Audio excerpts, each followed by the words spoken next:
हामीले दमन गर्न सकौँ, यस्तालाई हामीले आफ्नो बसमा राख्न सकौँ, हाम्रो जीवन जुन अध्यात्म सँगसँगै भौतिक जीवन छ त्यसलाई हामीले नियन्त्रणमा राखेर काम कर्तव्यहरू गर्न सकौँ भन्ने आराधना गर्ने एउटा यो पक्ष छ दशमीको। अब शक्ति पूजा गर्ने भनेको शक्तिलाई स्त्री रूप मानियो र स्त्री रूप मानेर इन्डसभन्दा अगाडिदेखि नै ढुङ्गे युगदेखि नै मान्छेले स्त्री शक्तिलाई पूजा गरिरहेका छ, अहिलेसम्म कन्टिन्युअस छ। खाऊ पिऊ आशीर्वाद ल्याऊ, ठुला बडाका आशीर्वाद ल्याऊ, देवी देवताका आशीर्वाद ल्याऊ, तिमीले जुन देवतालाई मान्छौ त्यो देवताको आशीर्वाद ल्याऊ। खोला नाला पूजा गरे पनि हुन्छ, सर्प पूजा गरे पनि हुन्छ, ढुङ्गालाई पूजा गरे पनि हुन्छ होइन। त्यो आफ्नो आस्था केमा छ त्यो आस्थाको उसलाई चाहिँ नि आफूलाई शक्ति देऊ भनेर माग गर्नु। हाम्रो श्राद्धमा चौरीको पुच्छर चाहिन्छ, रौँ चाहिन्छ भन्छ। अब तराईको मान्छेले चौरीको रौँ कहाँबाट ल्याउने होइन। अनि उपाय पनि छ, हेर्नुहोस् है, पण्डितजीले के भन्नुहुन्छ, एउटा रुवा हातमा थमाइदिएर यसलाई चौरीको पुच्छर मान्नुहोस् भन्छ। दसैँमा छुट्टी दिने नदिने भनेको पोलिटिकल कुरा हो। छुट्टी नदियो भने पनि के दसैँ मनाउँदैनन् होला त मान्छेले। कतिपय मानिसहरूको रिलेटिभ्सहरूको भेटघाट भनेको यस्तै चाडपर्व जात्रा उत्सव र संस्कारहरूमा हुन्छ। अब पहिला एक जमानामा डाइनोसोरसले राज्य गरिरहेको थियो पृथ्वीमा, अहिले मान्छेले राज्य गरिरहेको छ, हाम्रो स्पेसिजहरूले राज्य गरिरहेछ। कुनै पनि कल्चर नमान्नुहोस् ल, अनि के गर्नुहुन्छ तपाईँ? कमाएर पनि के गर्नुहुन्छ? हो कि होइन भन्नुहोस् त। दसैँमा लुगा किन्नुपर्छ भनेपछि दसैँमा कमाएर तपाईँले लुगा किन्नुहुन्छ नि त। ल यो पनि नगर्नुहोस् त्यो पनि नगर्नुहोस् भन्यो होइन, केही पनि नगर्नुहोस् तपाईँ, ल कुनै संस्कार पनि मान्दिनँ भनेर बस्नुहोस्, पाउनुहुन्छ तपाईँ, एकदम छुट छ तपाईँलाई। अनि तपाईँले गर्ने के त? जीवन कसरी बिताउनुहुन्छ तपाईँ? यो दसैँ भनेको यस्तो पर्व हो जसले धेरै दिनसम्म यो मनाइन्छ, धेरै दिनसम्म। त्यसैले मानिसहरूले दसैँलाई मेजर पर्वको रूपमा माने, मुख्य आफ्नो चाडपर्वको रूपमा दसैँलाई मानेको हुनाले जे कुरा पनि दसैँ पछि भन्ने प्रचलन चल्यो। अथवा के गर्ने पऱ्यो भने पनि दसैँ पछि गरौँला, अथवा दसैँ अघि नै यो काम सिद्ध्याउँ भन्ने मानिसहरूको अवधारणा भयो। त्यो भनेको दसैँ भनेको एउटा लामो समयसम्म बिदा हुने, सरकारले पनि बिदा दिने एउटा पर्व भएको हुनाले यसलाई दसैँ अगाडि र पछाडि भनेको हो। यसको सांस्कृतिक महत्त्वलाई हेर्दाखेरि वास्तवमा दसैँ धेरै जसो सांस्कृतिक महत्त्वकै पक्षमा आधारित हो कि। अनि विभिन्न धार्मिक क्रियाकलापहरू हामी त्यसमा गर्छौँ। अब यसका दुईटा पक्षहरू छन्। एउटा हामीले हाम्रो यो क्षेत्र पूर्वीय संस्कृति भन्छन् यसलाई, पूर्वीय संस्कृतिमा चाहिँ मानिसले 3000, 4000, 5000 वर्षदेखि नै दुईटा कुरालाई महत्त्व दिए के, जन्म मृत्यु र आत्मा भन्ने कुरालाई। अनि यसैमा उनीहरूले एउटा अध्यात्म भन्ने विचारधाराहरू उनीहरूले विकसित गरे। अब अध्यात्ममा हामी गयौँ भनेदेखि हामीमा दुईटा कुरा हुन्छ। एउटा जुन हामी देखिरहेछौँ भौतिक रूपले हाम्रो शरीर, हाम्रो क्रियाकलापहरू, अर्को आध्यात्मिक रूपले हामीले हाम्रो क्रियाकलाप गरिरहेका हुन्छौँ। मानसिक रूपमा, मानसिक कुरामा यसको चाहिँ नि सम्बन्ध हुन्छ। हामी मानसिक रूपले सन्तुष्ट हुन्छौँ हुँदैनौँ, र मानसिक रूपले हामी कतिसम्म भौतिक संसारमा रमाइरहेछौँ भन्ने पक्षलाई हामीले हेर्नुपर्ने हुन्छ। त्यसकारण सुरुदेखि नै हामी हाम्रो दर्शन भन्छन्, विभिन्न किसिमका दर्शनहरू यो क्षेत्रमा कम्तीमा पनि 5-6000 वर्षदेखि त विकसित भएको देखिन्छ होइन। अब मान्यता भन्छौँ क्या हामी, अब यी घटनाहरू भाव हुन् होइनन्, अब त्यो चाहिँ नि हाम्रो विश्वास, यस क्षेत्रका मानिसहरूले विश्वास गरे अनुसार सत्य, द्वापर, त्रेता, कलियुग भनेर विभिन्न किसिमको विश्वासहरू छन्। तर के भने पछि गएर त्यही दर्शनलाई बुझाउनका लागि मानसिक सन्तुष्टि मान्छेले कसरी प्राप्त गर्न सक्छ जसलाई मुक्ति भन्छौँ हामी, बुद्धिज्ममा निर्वाण भन्छौँ हामी हैन। त्यसका विभिन्न पक्षहरूलाई एक्सप्लेन गर्दै जान्छन् हैन। अब जैनिज्ममा कैवल्य भन्छ। यी सबै के हो त भन्दाखेरि हाम्रो भौतिक संसारसँगको हाम्रो सम्बन्ध कस्तो छ मानसिक रूपले, आध्यात्मिक संसार कस्तो छ हाम्रो भन्ने कुराहरू पहिलादेखि नै भएको हो। त्यसमा हामीले दसैँ मात्र होइन, हाम्रा चाडपर्व संस्कारहरू सबै यी दर्शनहरूबाट गाइडेड छन्। दर्शनहरूले हामीलाई साङ्केतिक रूपमा अब हामीले के गर्यौँ त्यो दर्शनलाई हामीले अङ्गीकार गर्यौँ। कसरी गर्यौँ त भन्दा अब दर्शन सर्वसाधारणले बुझ्दैनन्। सर्वसाधारण त्यो साधना गर्नुपर्छ दर्शन बुझ्नका लागि, अध्ययन गर्नुपर्छ, साधना गर्नुपर्छ, त्यो सबैले गर्दैनन्। अनि सबैलाई बुझाउनका लागि के गरियो भने विभिन्न किसिमका रचनाहरू गरिए। जस्तो पुराणहरूको रचना भयो, उपनिषदहरूको रचना भयो, अनि त्यसपछि चाहिँ नि यसमा अब यो विभिन्न किसिमका अब बुद्ध धर्ममा पनि जातकहरूका कुराहरू आए हैन। त्यस्तै विभिन्न किसिमले हामीले स्टोरी बनाएर जनमानसलाई बुझ्ने किसिमले यी दार्शनिक पक्षहरूलाई प्रवेश गराएको देखिन्छ मानिसको जीवनमा। हेर्नुहोस्, दार्शनिक पक्ष भनेपछि हामीमा दुईटा किसिमका प्रवृत्ति हुन्छन् हरेक जीवमा, काम, क्रोध, लोभ, मोह, माया भन्छौँ नि हैन। अब अनुराग हुने कुनैमा भने यी सबैलाई विजय हासिल गर्नका लागि गरिने प्रयासहरू, विभिन्न धार्मिक क्रियाकलाप पर्फर्मेन्सहरूबाट हामीले त्यो मानिसलाई जसले गलत मार्गमा लान सक्छ, कहिलेकाहीँ क्रोधले हामीलाई गलत मार्गमा लान सक्छ, कामले, इच्छाले हैन, यस्तालाई हामीले दमन गर्न सकौँ, यस्तालाई हामीले आफ्नो बसमा राख्न सकौँ। हाम्रो जीवन जुन अध्यात्म सँगसँगै भौतिक जीवन छ त्यसलाई हामीले नियन्त्रणमा राखेर काम कर्तव्यहरू गर्न सकौँ भन्ने आराधना गर्ने एउटा यो पक्ष छ दशमीको। असुरमाथि विजय, असुरीमाथि भनेको के भन्दाखेरि त्यस्ता तत्त्वहरू जसले मानवलाई, मानव जीवनलाई जसले बाधा पुर्याउँछ त्यस्ता तत्त्वहरूलाई दमन गर्न सकौँ हामी। किनभने त्यो हामी कहाँ आउँछ, स्वाभाविक हो। हामी जन्मेपछि यस्ता भावनाहरू हामी कहाँ आउँछ, तर त्यसले हाम्रो दैनिक जीवनमा असर नपरोस्, सामाजिक जीवनमा असर नपरोस् भनेर हामीले के गर्यौँ भने त्यसलाई साङ्केतिक रूपमा त्यसमा विजय हासिल गर्न सकौँ भनेर विभिन्न चरणमा हामीले यो चाहिँ नि सांस्कृतिक क्रियाकलापहरू गर्छौँ।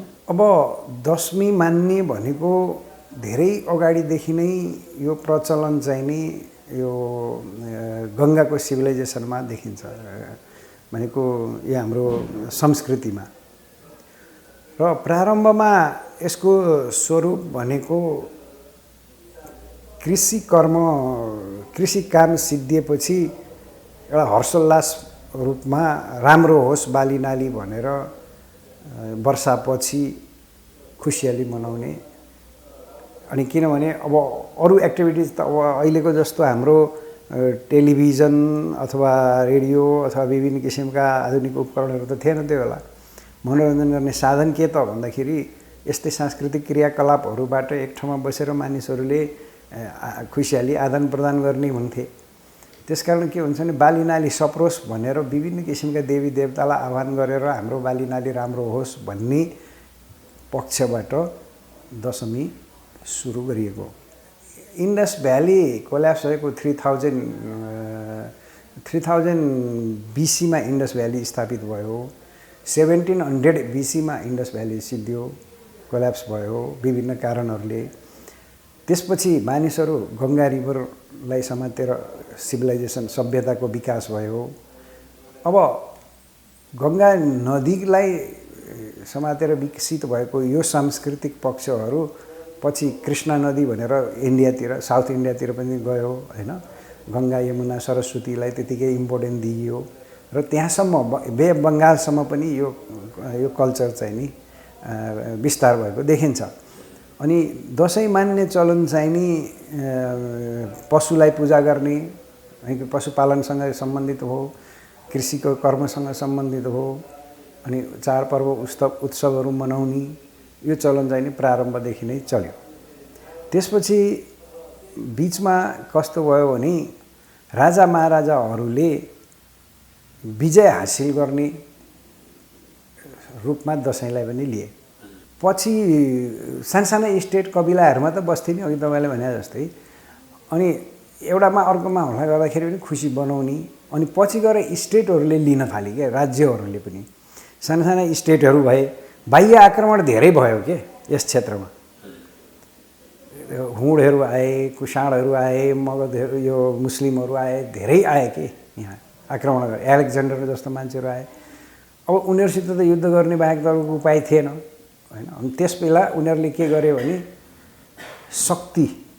शक्तिको उपासना गर्ने भन्ने कन्सेप्ट आयो। अब भन्नुहोस् न 600 BC भन्दा 600 BC भनेको बुद्धको समय हो। त्योभन्दा पहिला धेरै अगाडिदेखि रामायण र महाभारतको समय भनिन्छ हैन। केही प्रमाणहरू छन्, पटरिजहरू पाइएका छन्। त्यो बेलाको त्यत्रो सभ्यता, ठुलो सभ्यताका कुराहरू त त्यही रामायण महाभारतमा सङ्कलित छन्, त्यो श्रुतिबाट आएका हुन् हैन। प्रमाण खोज्न बाँकी नै छ धेरै कुराहरूको। अब भगवान कृष्णले अर्जुनलाई महाभारत युद्धमा जित्नका लागि दुर्गाको आराधना गर भनेको त्यो शक्तिलाई आराधना गर भने के। अब शक्ति पूजा गर्ने भनेको शक्तिलाई स्त्री रूप मानियो, र स्त्री रूप मानेर इन्डसभन्दा अगाडिदेखि नै, ढुङ्गे युगदेखि नै मान्छेले स्त्री शक्तिलाई पूजा गरेका छ, अहिलेसम्म कन्टिन्युअस छ। खाऊ पिऊ आशीर्वाद ल्याऊ, ठुला बडाका आशीर्वाद ल्याऊ, देवी देवताका आशीर्वाद ल्याऊ। तिमीले जुन देवतालाई मान्छौ त्यो देवताको आशीर्वाद ल्याऊ। खोला नाला पूजा गरे पनि हुन्छ, सर्प पूजा गरे पनि हुन्छ, ढुङ्गालाई पूजा गरे पनि हुन्छ हैन। त्यो आफ्नो आस्था केमा छ त्यो आस्थाको उसलाई चाहिँ नि आफूलाई शक्ति देऊ भनेर माग गर्नु हैन। अनि पछि गएर 7औं 8औं शताब्दीमा जब तन्त्रयान र मन्त्रयानको विकास भयो बङ्गालमा, तन्त्रयान र मन्त्रयानको विकास भएपछि हिन्दुइजम भन्नुहोस् अथवा बुद्धिज्म भन्नुहोस्, यिनीहरूमा वज्रयान, शैव धर्ममा भैरवका कन्सेप्टहरू यिनीहरू डेभलप भए। अनि त्यसले गर्दाखेरि के भइदियो भनेदेखि तान्त्रिक पद्धतिहरू पनि यहाँभित्र इन्ट्री भयो, र समय समयमा यो दुर्गाका विभिन्न रूपहरूलाई कल्पना पनि गरियो। र आध्यात्मिक, मैले यो नि आध्यात्मिक पक्षलाई एडजस्ट गर्नका लागि विभिन्न किसिमले देवी देवताहरूको आह्वान पनि गर्न थालियो। यो संस्कृतिका विभिन्न पक्षहरू हुन्छन्। हेर्नुहोस्, संस्कृति भनेको एउटाले म चलाइदिउँ विकास गरौँ भनेर विकास हुने होइन। संस्कृतिको लागि एउटा लामो पृष्ठभूमि हुन्छ, त्यसमा सबभन्दा महत्त्वपूर्ण रोल गर्छ वातावरणले, पर्यावरण भन्छौँ हामी। त्यो क्षेत्रको पर्यावरण जस्तो छ त्यो अनुसारको संस्कृति हुन्छ, त्यसमा पर्यावरणको धेरै प्रभावहरू हुन्छन्।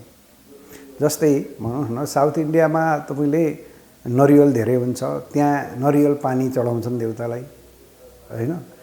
अब हामी कहाँ यहाँ पानी हुन्न, अनि बोका काटेर त्यसको रगत चढाउँछन्। अब पछि गएर नरिवल पनि कल्चरको रूपमा हाम्रोमा इन्ट्री हुन्छ, व्यापार व्यवसायले गर्दाखेरि आउने जाने भएकोले। भनेको इकोलोजी हो कि मेन कुरा, त्यहाँको त्यो क्षेत्रको पर्यावरण कसरी छ। किनभने नेपालमै पनि हिमाल पहाड तराई पश्चिम पूर्व मध्य भनेर विभिन्न किसिमका वातावरणहरूमा छन् नि त मानिसहरू। त भिन्न भिन्न वातावरणमा भिन्न भिन्न किसिमका यसको मौलिकता भनेको मैले अघि अध्यात्म र सांस्कृतिक प्रचलन भन्ने जुन त्यो चाहिँ नि एज इट इज रहन्छ, तर त्यसमा परिवर्तनहरू चाहिँ नि ठाउँ ठाउँमा भएर आउँछ।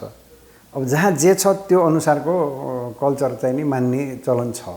अब उपलब्ध भएका सामग्रीहरूबाट नै पूजा गर्छन्। जस्तै भन्नुहोस् न, हाम्रो श्राद्धमा चौरीको पुच्छर चाहिन्छ, रौँ चाहिन्छ भन्छ। अब तराईको मान्छेले चौरीको रौँ कहाँबाट ल्याउने हैन।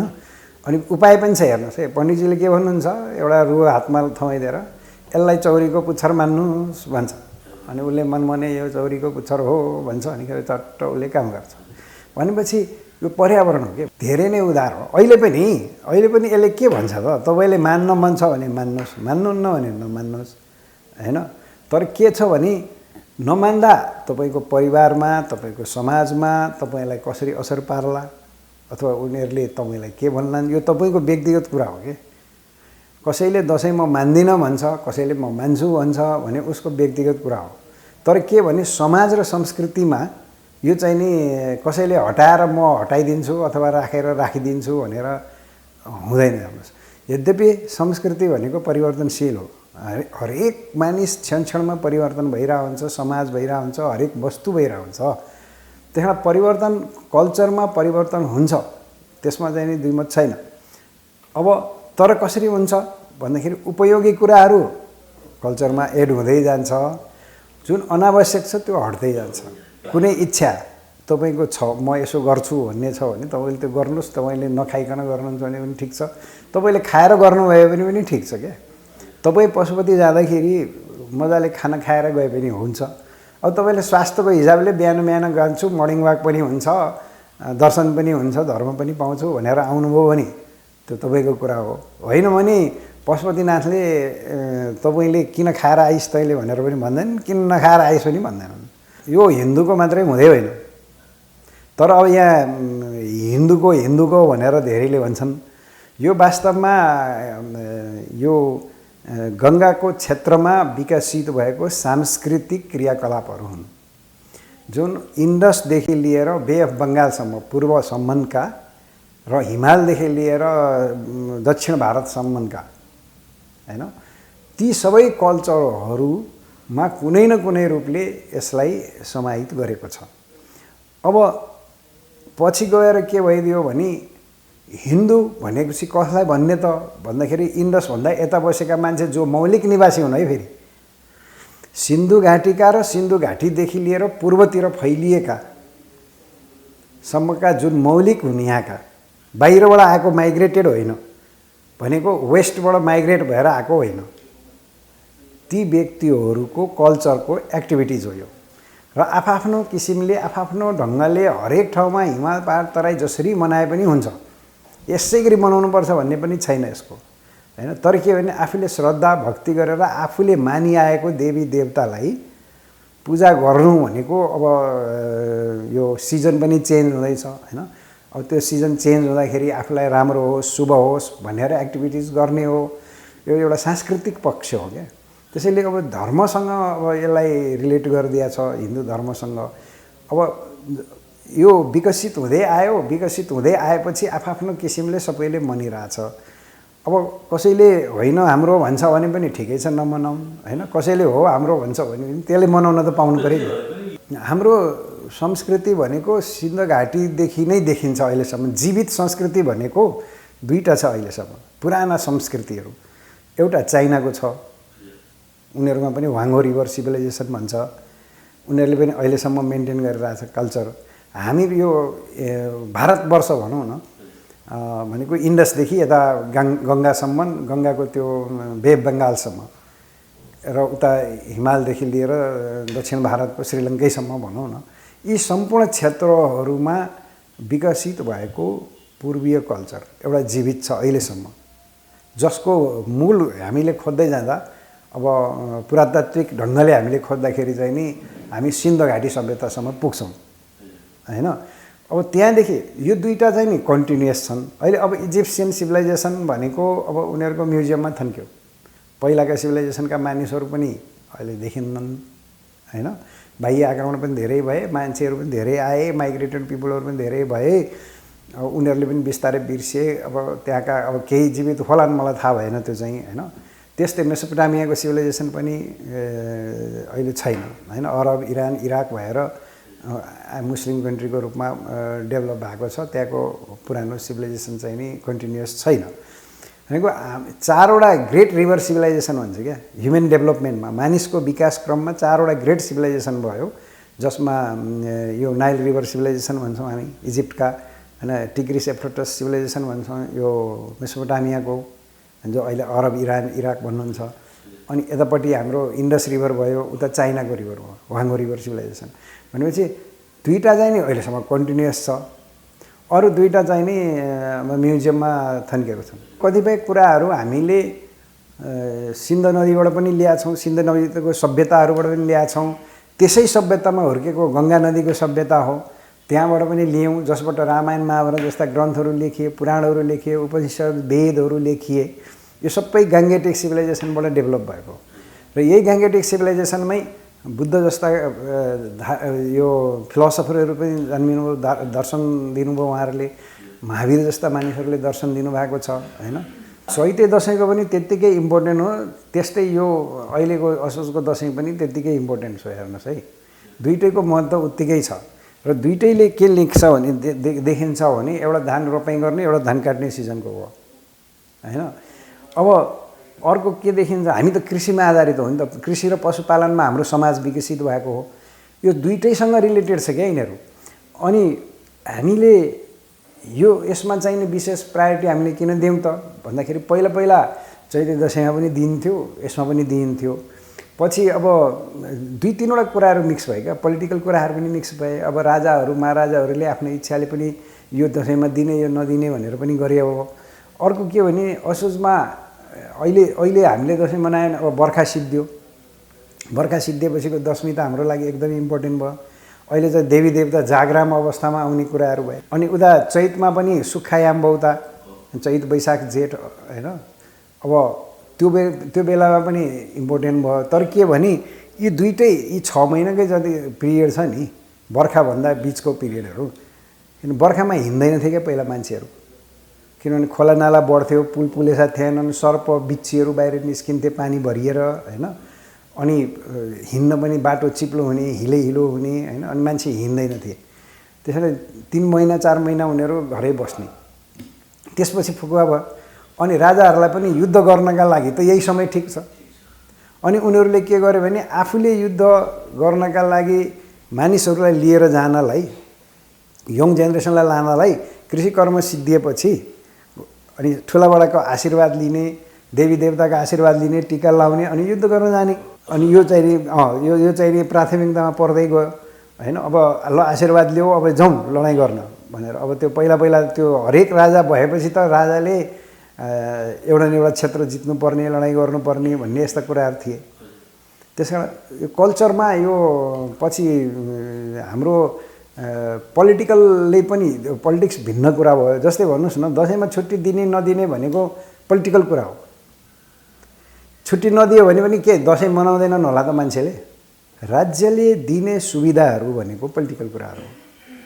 छुट्टी दिने अथवा बोनस दिने यी कुराहरू राज्यले आफूतिर राजनीतिक रूपमा आकर्षित गर्नका लागि, किनभने अब सेन्सस हेर्नुभयो भनेदेखि त 81% चाहिँ यो दसैँ मनाउँछन्। यसमा गजब के छ भने हाम्रो कल्चरको विशेषता भनेको जसले मनाए पनि हुन्छ, तर के भने अब आफूले आस्था भएको देवी देवताहरूलाई सम्झना गरेर आशीर्वाद लिने हो, ठुला बडाको आशीर्वाद लिने मेन कुरा योसँग रिलेटेड हो यो। तर अब यसलाई आफ्नो ढङ्गले पर्फर्मेन्स गर्छन्, आफ्नो सुविधा अनुसार प्राप्त सामग्रीहरू के छन्। अब भन्नुहोस् न, पहिला रङ भनेको त अहिलेको आर्टिफिसियल रङ जुन छ त्यो त भारतमा बनेर नै आयो। अनि मुछेर हामीले अबिर सबिर मुछेर हामी टिका, रातो टिका लाउँछौँ। अब पहिला त त्यो रङ पनि आउँदैन थिए होइन। अनि टिकै नलाउने त भन्दा सेतो टिका लाए पनि हुन्छ, सेतो चामलको। कोहीले सेतो चामल लाउँछन्, कोहीले रातोको लाउँछन्, कोहीले पहेँलो लाउँछन्। अब त्यो होइन, अब त्यो कृष्ण प्रणामीहरू पनि पहेँलो लगाउँछन् होइन, ठाडो टिका लाउँछन्, पहेँलो लाउँछन्। अब यो त आफ्नो किसिमले आशीर्वाद लिने हो होइन। पहिला यो ग्रामीण सभ्यताका हामी, किनभने हामी ग्रामीण सभ्यताका मानिस हौँ। हाम्रो जोइन्ट फ्यामिली सिस्टम होइन, ग्रामीण सभ्यता हाम्रो र कृषि, यो तीनवटा पिलर जस्तो हो हाम्रो। हरेक कल्चरल एक्टिभिटिज, रिलिजियस एक्टिभिटिज, धर्म, देवी देवता यसैसँग सम्बन्धित छन्। हेर्नुहोस्, अब अहिलेको अवस्थामा कस्तो भइदियो भनेदेखि परिवर्तित भयो संसार। के परिवर्तित भयो भने सहरीकरणमा आए, विभिन्न किसिमका सामग्रीहरू विकास भए, जसले गर्दा मानिसहरू अब एक आपसमा ती विद्युतीय सामग्रीहरूबाट मात्रै रिलेटेड भए। दसैँ जस्ता हाम्रो सांस्कृतिक चाडपर्वले कमसेकम फ्यामिली ग्यादरिङ गराउँछ एउटा त्यो उपलब्धि हो। त्यस्तै भन्नुहोस् न, जस्तो मानिसहरूले श्राद्ध गर्छन् होइन, श्राद्ध भनेको ग्यादरिङ हो नि। पितृलाई सम्झिनका लागि तिमीहरू पनि आऊ है भन्यो। त्यो श्राद्ध तपाईँले जसरी गरे पनि हुन्छ। तपाईँले चामलको पिण्ड बनाएर दिए पनि भयो, तपाईँले जौको पिण्ड बनाएर दिए पनि भयो, तपाईँले मन्दिरमा गरे पनि भयो, तर त्यो दिन फ्यामिली ग्यादरिङ त हुन्छ नि। कतिपय मानिसहरूको रिलेटिभ्सहरूको भेटघाट भनेको यस्तै चाडपर्व, जात्रा, उत्सव र संस्कारहरूमा हुन्छ भनेपछि त्यसलाई त्यसको लागि उपयोगी हुन्छ। त्यसले हामीले सकेसम्म यस्ता चाडपर्व, सांस्कृतिक क्रियाकलापमा भेला हुने, पारिवारिक भेला हुने, सामाजिक भेला हुने कामहरू चाहिँ हामीले गर्नैपर्छ। किनभने हाम्रो परिवार र समाजमा हामी विश्वास गर्छौँ कि हामी व्यक्तिमा विश्वास गर्दैनौँ। व्यक्तिगत होइन, हामी सामाजिक हौँ, हामी सामाजिक प्राणी हौँ। हामीलाई समाज चाहिन्छ, हामीलाई परिवार चाहिन्छ। त्यस कारण हामीले अहिलेको जेनेरेसनलाई हामीले के बुझाउन सक्नु पऱ्यो भने यो फ्यामिली ग्यादरिङ हो, एउटा एक किसिमको फ्यामिली ग्यादरिङ हो र यसलाई पर्फर्मेन्स हामीले गर्छौँ। कुनैमा हामी चोखो खान्छौँ, कुनैमा हामी ननभेज खान्छौँ भनौँ न होइन, मांसाहारी पनि भोजन गर्छौँ। अब मासु खाने नखाने आफ्नो ठाउँमा चाहिँ त्यो इन्डिभिजुअल कुरा हो। अब बलि दिने पनि मैले सुनेको धेरैले बलि दिने या वा भन्छन्। अब बलि दिने भनेको अब हामीले सुरुदेखि नै मानिसको हेर्नुहोस् न, ढुङ्गे युगदेखि नै मानिसहरूले कृषिभन्दा अगाडि जान्नुभन्दा अगाडि त मान्छेले हन्टिङ एन्ड ग्यादरिङ नै सोसाइटी हो सबै ठाउँको सभ्यतामा। अनि हन्टिङ एन्ड ग्यादरिङ सोसाइटीदेखि नै हामी अरू जीवलाई मारेर आफू सर्भाइभ हुने हो। मानिसले अहिले all over the globe capture गरिसकेका छ। सबै मान्छे नै मान्छे छन्, रिसेन्ट म्यान होइन। अब पहिला एक जमानामा डाइनोसोरसले राज्य गरिरहेको थियो पृथ्वीमा, अहिले मान्छेले राज्य गरिरहेको छ, हाम्रो स्पेसिजहरूले राज्य गरिरहेछ। त्यसकारण हामीले के बुझ्नुपर्छ भने मासु खाने नखाने, बलि दिने नदिने कुरा आफ्नो ठाउँमा आफ्नो तर्कद्वारा यसलाई के भन्ने, यो चाडलाई भन्ने आफ्नो तर्कद्वारा एक्सप्लेनेसन जति गरे पनि हुन्छ। तर के भने आफ्नो धारणा बनाउनुहोस्, त्यसमा केही छैन। तर के भने यसले एउटा सांस्कृतिक यो चाडपर्वहरूले अहिलेको जेनेरेसनलाई एक ठाउँमा ल्याउने प्रयास चाहिँ गर्छ। चाहे अमेरिकामा बस्ने हुन्, उनीहरू ग्यादरिङ भएकै देखिया छ अहिले। अब फेसबुकहरूको मार्फतबाट मैले थाहा पाएको केही नभए पनि दसैँमा भेटघाट गरेका छन्, दाजुभाइहरू छन् भने नभए आफ्नै क्षेत्रका मान्छेसित, कोही न कोही बुढा पुराना मान्छेहरूसित उनीहरूले आशीर्वाद पनि लिन गएकै छन्। ब्रिटेनमा पनि देखाएको छु मैले त्यसै गरी दसैँ मनाएको। अमेरिका हामी वहाँ गएपछि, बाहिर गएपछि हाम्रो चाडको महत्त्व थाहा हुन्छ भन्ने कुरा त त्यो जाने जेनेरेसनले त थाहा पाइसकेको छ नि होइन। हामी को हौँ भनेको यस्ता सांस्कृतिक पर्वहरू मनाउनु भनेको हाम्रो आफ्नो पहिचानलाई कायम राख्नु हो। यो कुराहरू हामीले आउने जेनेरेसनलाई बुझाउन सक्यौँ भने धेरै नै पछि गएर यसले मौलिकता हाम्रो नबिग्रिकन आधुनिक पनि हुन्छ होइन। आधुनिक र अब भनौँ न पशुपतिको पूजा बसेर उहाँ इन्टरनेटबाट पनि गरे देखिया छ होइन। कल्चर भनेको कसरी मान्छेले बुझ्छन् भने एकदमै कडा नियम हो भन्ने बुझ्छन् क्या। कल्चर भनेको कडा हुँदै हुँदैन। यदि त्यो कल्चर कडा छ भने त्यो कल्चर नै होइन। कल्चर भनेको हाम्रो जीवन प्रणालीलाई सजिलोसित बाँच्ने एउटा उपाय, माध्यम हो। हामी कसरी चाहिँ नि हाम्रो जीवनलाई सरल ढङ्गले, ल तपाईँलाई भन्छौँ नि कुनै पनि कल्चर नमान्नुहोस्, ल अनि के गर्नुहुन्छ तपाईँ, कमाएर पनि के गर्नुहुन्छ हो कि होइन भन्नुहोस् त। दसैँमा लुगा किन्नुपर्छ भनेपछि दसैँमा कमाएर तपाईँले लुगा किन्नुहुन्छ नि त। ल यो पनि नगर्नुहोस् त्यो पनि नगर्नुहोस् भन्यो होइन, केही पनि नगर्नुहोस् तपाईँ, ल कुनै संस्कार पनि मान्दिनँ भनेर बस्नुहोस्, पाउनुहुन्छ तपाईँ, एकदम छुट छ तपाईँलाई। अनि तपाईँले गर्ने के त, जीवन कसरी बिताउनुहुन्छ तपाईँ। यदि विदाउट कल्चर तपाईँ बस्नुभयो भने तपाईँको जीवन बिताउनै तपाईँलाई गाह्रो हुन्छ। So you have to do your culture activities होइन। अब त्यो कल्चर मान्दाखेरि तपाईँले आफूले आस्था गर्ने जुनसुकै देवता होस्, त्यो जुनसुकै देवतालाई पनि तपाईँले पूजा आराधना गर्न सक्नुहुन्छ। यसैलाई गर्छु भन्ने छैन। अब तपाईँले अहिले भन्नुहोस् न घटस्थापनामा के गर्नुहुन्छ, कुनै भगवतीको मूर्ति त राख्नु न त्यहाँ त तपाईँले घट बनाउनुहुन्छ, स्थापना गर्नुहुन्छ, त्यसैलाई पूजा गर्नुहुन्छ हो कि होइन भन्नुहोस् न। तपाईँले नरिवललाई राख्नुहुन्छ, त्यसलाई पूजा गर्नुहुन्छ, त्यो गरे पनि भयो। तपाईँले आफूलाई आस्था हुने जस्तोसुकै देवी देवताहरू होस् त्यसलाई पूजा गर्नुहोस्, दसैँ मनाउनुहोस्। मैले एकचोटि देखेँ यहाँ हाम्रो नेपालीहरूले साईँ बाबाको पूजा गरेर पनि दसैँ मनाए। साई बाबा गएर विभूति लगाएर टिका लगाएर पनि पहिला पहिला दसैँ मनाए होइन। दसैँको छुट्टी हुन्थ्यो अनि जान्थे यो पुट्टप्रति बाबासित टिका सिका लगाएर दसैँ मनाए होइन। त्यो पनि स्वीकार छ, तर मनाउनुहोस् जसरी पनि मनाउनु, आफ्नो संस्कृतिलाई नछोड्नुहोस्। यो ब्राह्मण क्षेत्रको मात्रै पेवा होइन क्या, यो चाहिँ नि यतापट्टिको संस्कृतिको सबै मान्छेको पेवा हो। तर मौलिक मानिसहरू मनाउने जति सबैको हो, तर म मनाउँदिनँ भन्छन् भने इट्स ओके, केही छैन त्यसमा होइन। तर यो कल्चरलाई, यो संस्कृतिलाई जुनसुकै जाति, जुनसुकै समुदाय, जुनसुकै यो जातहरू जोसुकैलाई पनि छुट्छ। पहिला पनि थियो, इतिहास हेर्नुहुन्छ भने पहिला पनि यो आर्यवर्णहरूका मान्छेले मात्रै मनाउने होइन, यो सबैले मनाउने हो भनेर अझ नामै तोकेको छ। किराँतदेखि लिएर अरू अरू जात जातिहरूले सबैले मनाउने भनेर दसैँलाई त्यसो भनेर मानिएको छ होइन। अब तर अब यहाँ कस्तो भयो भने राजनीतिले गर्दाखेरि मलाई जहाँसम्म लाग्छ यो कुनै समुदायको पेवा जस्तो बनाइदिया हो।